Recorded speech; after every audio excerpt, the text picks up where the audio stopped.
नमस्कार मित्रांनो, माननीय पंतप्रधान यांच्या अध्यक्षतेखाली केंद्रीय मंत्रिमंडळाने रेल्वे कर्मचाऱ्यांसाठी महत्त्वाचा निर्णय घेतलेला आहे।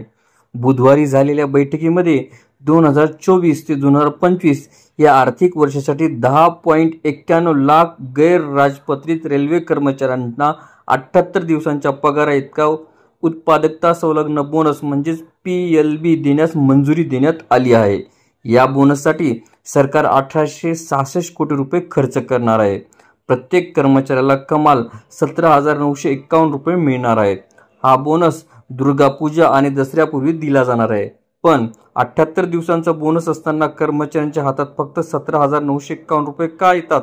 चला याचा हिशोब आपण समजून घेऊया। बोनसचा हिशोब कसा असतो?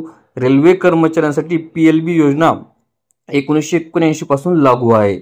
1995 ते 96 पासून सर्व गट C आणि D कर्मचाऱ्यांना कोणताही पगार मर्यादेशिवाय हा बोनस दिला जात आहे।